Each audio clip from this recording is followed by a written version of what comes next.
वर्ष 2014 में पंजाब के अजनाला में एक कुएं में खुदाई के दौरान बड़ी संख्या में मानव कंकाल ह्यूमन स्केलेटल्स बरामद हुए थे और उसके बाद से ही बहस चल पड़ी थी कि ये आखिर किस वक्त के कंकाल हैं और ये कौन लोग हैं। हिस्टोरियंस जो हैं, दो व्यूज़ थे। एक तो व्यू था कि ये जो कंकाल हैं ये 1947 में जो भारत पाकिस्तान का बंटवारा हुआ था उस वक्त जो दंगे हुए थे उस वक्त जो हैं जो विक्टिम्स थे उन लोगों के कंकाल जो हैं कुएं में हैं। और एक और व्यू जो है निकल के आया था वो ये था कि ये 1857 के वक्त जब गदर हुआ था, जब भारत के स्वतंत्रता का पहला संग्राम हुआ था, उस वक्त अंग्रेजों द्वारा मारे गए जो सैनिक थे उनके, भारतीय सैनिक जो थे उनके कंकाल ये हैं। अब आखिरकार लगभग 8 साल बाद जो है इस बात से जो है अल्टीमेटली पर्दा उठ गया है। और क्योंकि विज्ञान ने काफ़ी सारी चीज़ें जो हैं वो सिंपल कर दी हैं और साइंटिफिक जो स्टडीज़ हैं उन्होंने अभी एस्टेब्लिश कर दिया है कि ये कंकाल जो हैं असल में 1857 के वक्त के हैं, जब भारतीय सैनिकों ने ब्रिटिश जो एम्पायर था उसके खिलाफ बगावत की थी। हमारे साथ डॉक्टर JS सहरावत हैं, department of anthropology, Punjab university Chandigarh के, जिन्होंने ये सारी जो साइंटिफिक स्टडी है वो की है इस सारे जो कंकाल थे उनके ऊपर और एस्टेब्लिश किया है। उनसे बात करेंगे हम अल्टीमेटली कि ये कैसे एस्टेब्लिश हुआ। जी डॉक्टर साहब, अल्टीमेटली ये जो कंकाल मिले थे इनसे अब साइंटिफिकली एस्टेब्लिश हो गया है कि ये 1857 का जो विद्रोह था, भारत का पहला स्वतंत्रता संग्राम था, उस वक्त के हैं। ये कैसे आप लोगों ने ये सारा फाइंड आउट किया, कैसे एस्टेब्लिश किया इस चीज़ को? स्टार्टिंग में जब हमारे को स्केलेटल रिमेन्स दिए गए थे तो इसके बारे में दो व्यू थे कि भी फर्स्ट की भी जैसे बुक में या जो रिटर्न वर्जन हैं इनके बारे में ये था कि भी 1857 के इंसिडेंट के हैं। एक व्यू लोकल हिस्टोरियन का ये भी था कि भी नहीं, ये 1947 के जो हिंदू मुस्लिम कॉन्फ्लिक्ट थे उनके थे। सो हमने फोरेंसिक एंथ्रोपोलॉजिकल इनका जो एग्जामिनेशन किया जिसमें कुछ क्वाइंस और मेडल्स भी थे, जिसमें हम कुछ रेडियो कार्बन डेटिंग भी किया कुछ ह्यूमन रिमेन्स का। तो उसके बेस पे ये आया कि भी 1857 के इंसिडेंट के हैं, हमने पब्लिश भी किया। लेकिन उसके बाद भी कुछ हिस्टोरियंस का ये क्वेश्चन रहा कि भी नहीं, ये तो 1947 के हैं। तो उसके बाद हमने जो देश और विदेश में जो रेपुटेड इंस्टीट्यूशंस हैं, जो साइंटिफिक लैब हैं, उनके साथ कोलैबोरेशन किया, उनके साथ रिक्वेस्ट किया कि भी इनका DNA किया जाए। सो हमने DNA के बेस पे और स्टेबल आइसोटोप एनालिसिस के बेस पे अभी ये इस्टेब्लिश किया है और ये एक वर्ल्ड के टॉप क्लास जर्नल में पब्लिश हुआ है परसों। सो उसके बेस पे हमने ये इस्टेब्लिश कर दिया है कि भी ये जो रिमेन्स हैं ये 1857 के इंसिडेंट से ही रिलेटेड हैं। कि जो बटालियन इसमें मेंशन की थी कि 26 नेटिव बंगाल इन्फेंट्री बटालियन के लोग हैं, जिसमें ईस्टर्न यूपी, बंगाल, बिहार और उड़ीसा के लोग हैं, जो कि गंगेटिक प्लेन का पड़ता है। सो हमने DNA के बेस पे और स्टेबल आइसोटोप एनालिसिस के बेस पे साइंटिफिकली अब ये इस्टेब्लिश प्रूव कर दिया है कि भी ये रिमेन्स उसी बटालियन के थे और वही ईस्टर्न यूपी, बंगाल, बिहार, उड़ीसा के थे, लोकल नहीं थे, वो उस रीजन के लोग थे। थोड़ा सा हमें बताएंगे, देखिए इतने पुराने ये स्केल्टल्स थे, आपने एक तो इनमें से DNA कैसे कलेक्ट किया, नंबर एक। नंबर दो कि आप लोगों के पास ऐसी क्या तकनीक होती है कि जैसे आपने किन किन लोग एरियाज़ के, किन किन क्षेत्रों के DNA से इसको मैच किया और कैसे करते हैं आप, उनके DNA कैसे कलेक्ट करते हैं अलग अलग एरियाज़ के? बेसिकली सबसे पहले DNA, क्योंकि हड्डियाँ इतनी बुरी तरह टूटी हुई थी, क्योंकि नॉन साइंटिफिक वे में इनको निकाला गया था। अगर एक्सपर्ट मीडिएटेड एक्सक्वेशन होता तो इतनी प्रॉब्लम नहीं आती। हम हड्डियों से और जो दूसरे स्केलेटल एलिमेंट्स हैं उन्हीं के बेस पे हम इनका अच्छी तरह आइडेंटिफिकेशन कर पाते। सो इसलिए हमारे पास जो था वो दांत ही अवेलेबल थे, इसलिए हमने दांतों से जो उसका डेंटिन टिश्यू है उससे हमने माइटोकॉन्ड्रियल DNA एक्सट्रैक्ट किया और उसका होल जीनोम सीक्वेंसिंग किया। और जो DNA डेटाबेस अवेलेबल है जो different parts of the country के लिए हमारे पास, या जो CCMB हैदराबाद और जिनके साथ कोलैबोरेशन, उनके पास पूरे हिंदुस्तान का डिफरेंट रीजन्स का DNA डेटाबेस है, DNA लाइब्रेरीज हैं। तो उसके साथ मिलान किया इस DNA का, तो वो 99% उन्हीं रीजन्स के लोगों के DNA के साथ मैच करता पाया गया। उसी तरह स्टेबल आइसोटोप एनालिसिस की भी, जो भी हम खाते पीते हैं, जैसे हम किसी भी रीजन में रहते हैं उस रीजन का पानी अलग होता है, जो पौधे जो फसल होती है वो उस मिट्टी से, उसी क्योंकि वो मिट्टी उस रीजन की स्पेसिफिक है, जो वहाँ से जो वो मिट्टी से वो जो पौधे लेते हैं वही उसके अनाज में आता है और वही हमारे जब हम खाते हैं तो हमारे हड्डियों और दांतों में एक आइडेंटिटी सिग्नेचर के रूप में वो डिपॉजिट हो जाता है। सो हमने इनके stable isotope of carbon, oxygen oxygen और नाइट्रोजन करके देखा तो वो उसी रीजन के जो गैंगेटिक प्लेन है वहीं का उन्होंने पानी पिया और वहीं का उन्होंने खाना पीना खाया। तो वो भी रीजन स्पेसिफिक होते हैं। वो जो स्टेबल आइसोटोप हैं वो भी पूरी तरह उनको हम ज्योग्राफिक सिग्नेचर्स ऑफ आइडेंटिटी बोलते हैं फोरेंसिक में। सो उसके बेस पे हमने इनको पूरी तरह मतलब वो स्टेबल आइसोटोप की स्टडी और डीएनए की स्टडीज पूरी तरह आपस में मैच करती थी। तो उसके बेस पे हमने बताया कि भी वहीं के हैं। तो आपके साथ कौन कौन थे, कौन कौन से डिपार्टमेंट्स इन्वॉल्व थे इस सारी स्टडी में, क्योंकि 8 साल लगभग इस सारे प्रोसेस को लगे आइडेंटिफिकेशन में इनके कि ये कहाँ के हैं। आपके साथ कौन कौन थे और डिफ़िकल्टीज़ क्या क्या थे इस सारे प्रोसेस में, आप लोगों के क्या चैलेंजेस रहे हैं? हमारे साथ जो अब इस प्रोजेक्ट में जो काम कर रहे हैं वो Birbal Sahni institute of value sciences है, वहाँ से डॉक्टर नीरज राय हैं। He is a pronoun eminent scientist in ancient DNA.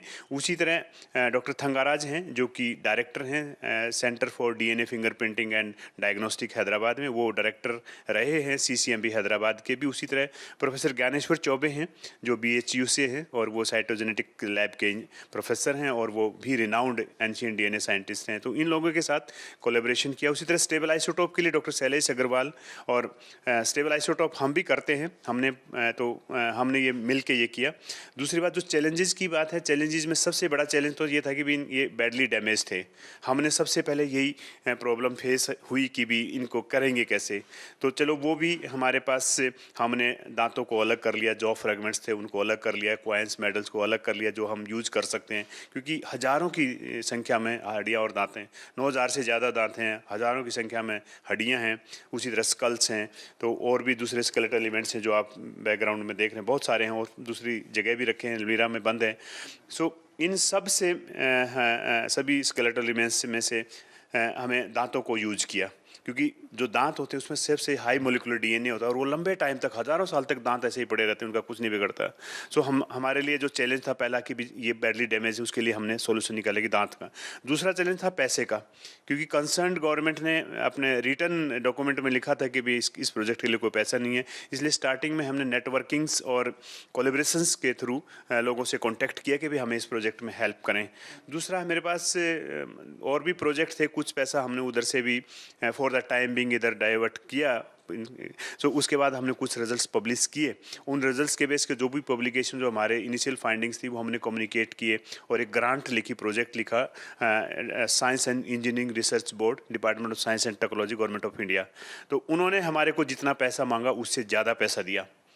तो वो कोलेब्रेशंस काम आए हमारे लिए और जो नेटवर्किंग्स है वो काम आया। तो वो पैसे की कमी थी वो भी दूर होगी।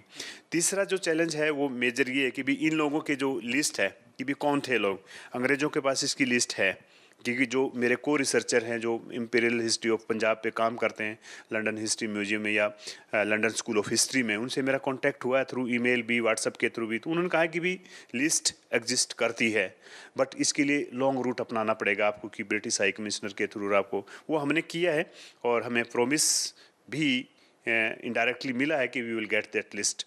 सो हम जब इनका हमें पता चल जाएगी कहाँ के रहने वाले थे, तो हम उन्हीं गाँव में या उन्हीं रीजन्स में जो फ्रीडम फाइटर्स की फैमिलीज़ को आइडेंटिफाई करेंगे, क्योंकि जो हमारे लिए जो डॉक्यूमेंट्स हैं, पुराने जो एंशिएंट डॉक्यूमेंट्स हैं उन गाँव के या उनकी पंचायत के पास या कहीं ना कहीं हम उनके तहसील लेवल पे रिकॉर्ड होएगा, या तो वो हम फ्रीडम फाइटर्स की फैमिलीज़ को आइडेंटिफाई करेंगे और उनके रिलेटिव्स के हम कुछ ब्लड सैंपल्स लेंगे और इन सभी का तब तक डीएनए भी हो जाएगा। अभी तो 50 दांतों का ही हुआ है हमारे पास, तो 9,000 कुछ हैं, तो उन दांतों का भी डीएनए हो जाएगा।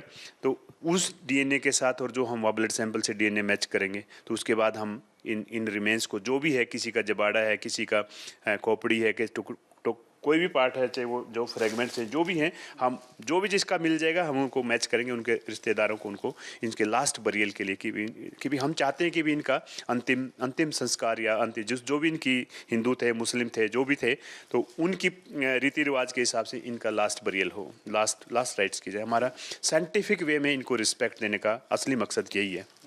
फाइनेंशियली थोड़ा सा बताएंगे हम कि कितना ये जैसे आप डीएनए टेस्टिंग करते हैं या आइसोटोप जो आपने सिस्टम बताया, कितना फाइनेंसेस इन्वॉल्व हैं? अगर आपने एक डीएनए टेस्ट करना है या दूसरा टेस्ट आप बता रहे हैं, तो कितना मतलब अल्टीमेटली कितना फाइनेंस इन्वॉल्व था इस उसमें? अगर से हम जैसे मैंने बताया कि भी हमारे पास 9,600 से ज़्यादा दांत हैं।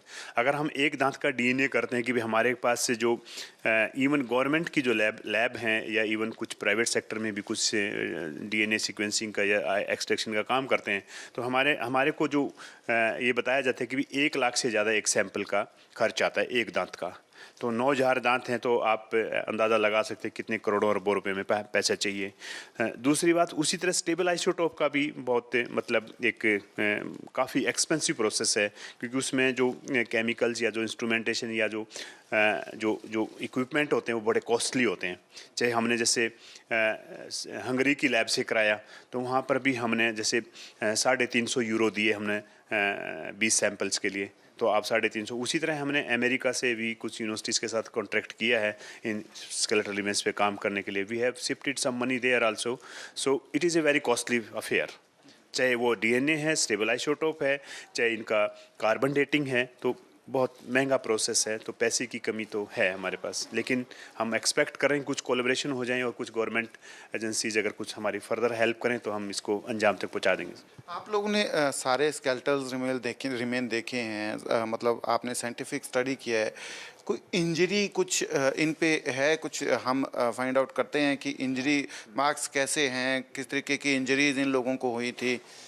क्योंकि आप लोगों ने सारा ये जो है साइंटिफिकली इस चीज़ को जो है स्टडी किया है।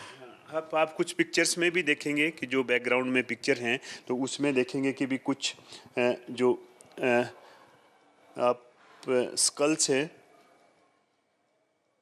उन स्कल्स के फ्रंटल पोर्शन पे हर एक स्कल के ऊपर एक इंजरी का निशान है।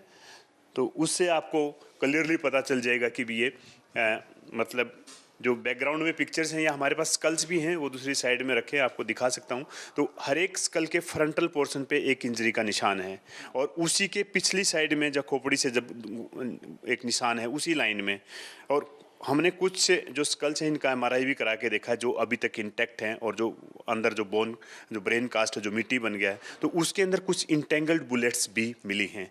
सो इन इंजरीज का हमने फोरेंसिक एंथ्रोपोलॉजिकल वे से आइडेंटिफाई किया है, एग्जामिनेशन किया है। तो वो सारी इंजरीज है वो एंटीमोर्टम और you can say पेरीमोर्टम in nature है, मतलब बाद की नहीं है। इनको उसी मतलब उससे ये इंटरप्रेट किया है कि भी इनको पॉइंट, जैसे बुक में लिखा है, इनको पॉइंट ब्लैंक से मतलब नज़दीक से गोलियां मारी गई हैं, क्योंकि इनके हाथ पैर सबके बांधे हुए थे, पकड़ के इनको मारा तब, तो वो नज़दीक से गोलियां लगी हुई हैं। दूसरी बात, जो फ्रैक्चर हैं, जो लॉन्ग बोन्स के एरिया, जो चेस्ट जो जो फ्रैक्चर्स हैं कुछ बोन्स में, तो उनका एनालाइज किया, तो हमने देखा कि तो कुछ उसमें देखा कि भी जो हमें लगा कि भी ये जो जब बोन्स हैं कि भी सभी को जब इनको मारा होगा तो कुएं के ऊपर से एक बार में ही फेंका हुआ है। जो नेचर ऑफ फ्रैक्चर्स हैं, जो अगर उनकी हड्डियों के टुकड़े देखें, तो उससे ये लगता है कि इनको टॉप्स को कुएं के ऊपर से एक बार में फेंका है।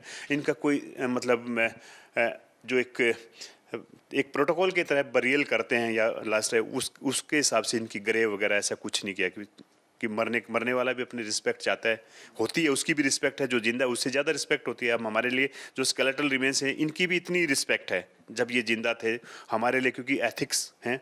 तो ऐसा इनके साथ कोई बर्ताव नहीं किया, मतलब उससे ये लगता है कि इनको ब्रूटली किल किया और इनके साथ मानवता वाला व्यवहार मरने के बाद भी नहीं किया, जिंदा तो नहीं किया ही नहीं इनके साथ। हाँ जी। Doctor JS. सेहरावत से हम बात कर रहे हैं, बात हम जारी रखेंगे। फिलहाल डॉक्टर साहब, ये जो तस्वीरें हैं, जैसे हम बात कर रहे हैं स्केलेटल, आप हेड इंजरी की बात कर रहे हैं, तो साफ जो आपने मार्क लगाया है ये वही है, गोली का जो निशान है, जो पर्टिकुलरली आप बता रहे हैं कि इसको दिखाएं, तो इसके पीछे की साइड में भी जी जी जी जी इसका मतलब गोली यहाँ से पैर तो पीछे से निकल गई। तो आप थोड़ा सा हमें और फोटोज इसके दिखा सकते हैं आपने, क्योंकि ये सारा मेंटेन रखा है डाटा इसका, कि किस तरीके से वहाँ एक्सकावेशन हुआ और क्या क्या बाकी चीज़ें जो इसके अलावा वहाँ आप लोगों को मिली हैं जो एक्सकावेशन हुआ है? बेसिकली ये जो आपको पिक्चर बैकग्राउंड में दिख रही है, इसमें ये पुराना गुरुद्वारा साहब था उसके ऊपर, तो इसको डिसमेंटल किया गया।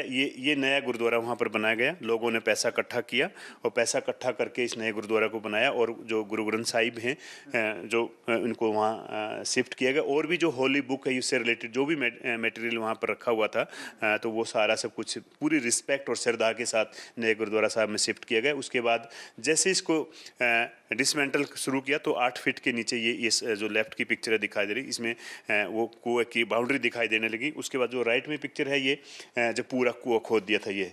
उसके बाद ये जो आप देख रहे हैं स्केलेटल में जो हड्डियाँ और आपका ये कितना जो ढेर पड़ा हुआ है, अगर हम होते तो इनको एक तरीके से निकालते, हम एक एक बंदे की हड्डियां को इनको मतलब वो बंदे से रिलेटेड हो वो निकालते, तो लेकिन क्योंकि ये गवर्नमेंट एक्शन में नहीं आई और लोकल लोगों ने इसको निकाला, तो इसलिए बेचारे वो इसमें वो थे नहीं।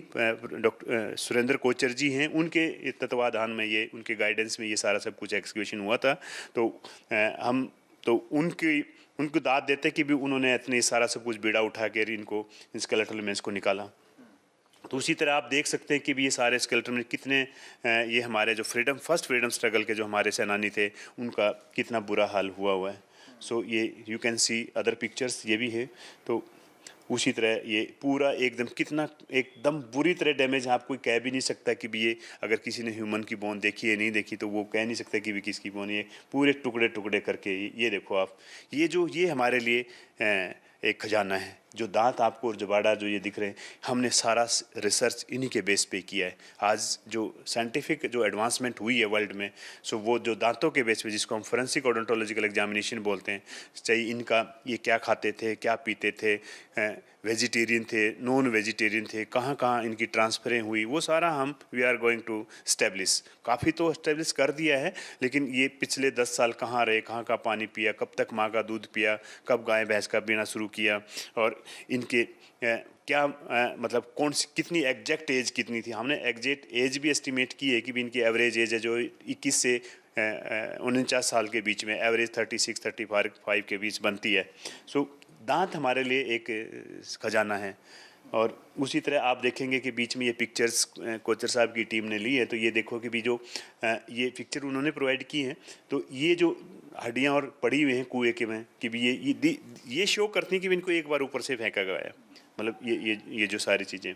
उसी तरह देखेंगे कि ये कितना दयनीय है, आप देख सके किसी का पैर है, किसी की खोपड़ियाँ पड़ी हुई हैं। तो हमने जब ये निकाल दिया था, उसके बाद गवर्नमेंट एक्शन में आई, तो उन्होंने तब हमारे को बुलाया।